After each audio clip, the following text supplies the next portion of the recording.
Hi, gang. This is Boomer with Occupy Democrats. Well, we all remember all I need is 11,780 votes. You do that, there's no problem. Even still, some Americans, in fact, way too many, are gearing up to vote for this bully, this coward, for a third time. Really? Are these far-right voters unaware of the risk to our way of life? Risk to the survival of our democracy itself? Well, someone dropped an election-changing bombshell on Agent Orange this morning, and it may just be the social, cultural, and political hit to end his run at ending democracy, his attempt to end democracy in America. That's coming in just a minute.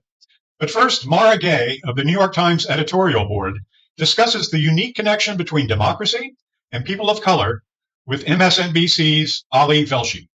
The relationship between citizenship for Black Americans and democracy has always been extremely close in this country. And so, Black Americans really fully understand just how closely tied our rights are to rights for all people in the United States. They see that connection, and they see Republicans in this moment, in these times, as not just espousing policies that they don't like, but actually as being anti-democratic in this moment. It's very easy for Black Americans to see when you have a history in this country of being denied your rights. So I'm glad that we're having this conversation, and I actually think it's really high time for us to confront white supremacy and the role it plays in our politics in general. So it's really nice to see not just Joe Biden, but Republicans as well, like Liz Cheney, weighing in and making that connection. So I think too many Americans don't know even just basic facts about our history. It seems like maybe we need to go there. Now to switch gears. If white Christian nationalists could just see themselves supporting the unsupportable, the dishonest sexual predator, because he says he got Roe v. Wade reversed. Well, Middle America, if that's the case, I have lifetime visiting rights to the Lincoln Memorial I can let you have for a mere $19.99 a month for the rest of your life. Here, esteemed economist Robert Reich talks about Trump's ugly influence on Americans who may not always have the education and information at hand to make wise political decisions. Trump is playing to a rising white Christian nationalist movement within the Republican Party. I say it proudly, we should be Christian nationalists. Christian nationalists believe that the law of the land is not the Constitution, but instead the law of God, as they interpret it.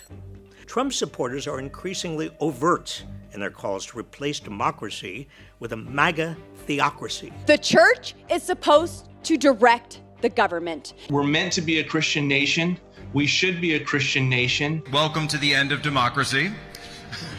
We're here to overthrow it completely. We didn't get all the way there on January 6th, but we will endeavor to get rid of it and replace it with this right here. Because it is not Joe Biden that rules this country. Jesus Christ is the king of everything in this world. Fascists rise to power by characterizing their opponents as subhuman.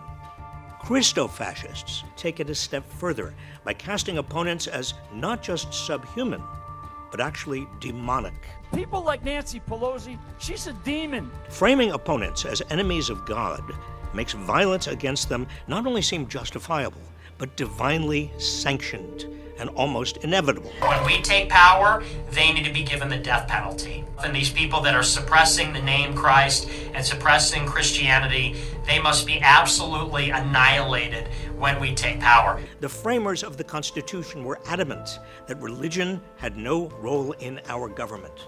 The words God, Jesus, and Christ don't appear anywhere in the Constitution. And the very first words of the Bill of Rights are a promise that, quote, Congress shall make no law respecting an establishment of religion or prohibiting the free exercise thereof. Beware. Now for our breaking feature. According to the lead editorial in this morning's New York Times, it's hard to know who to trust in most any election. But in a polarized country, some voters do not trust anything that comes from the other side.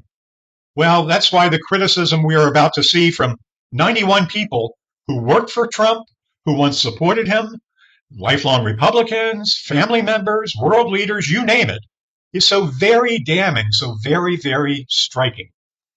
So we are going to run the names with the quotes of the 91 who were listed by the Times this morning.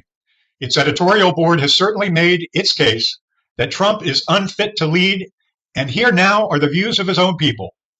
Quoting the Times, for those still tempted to vote Trump, it is worth considering the assessment of those who have actually seen him up close.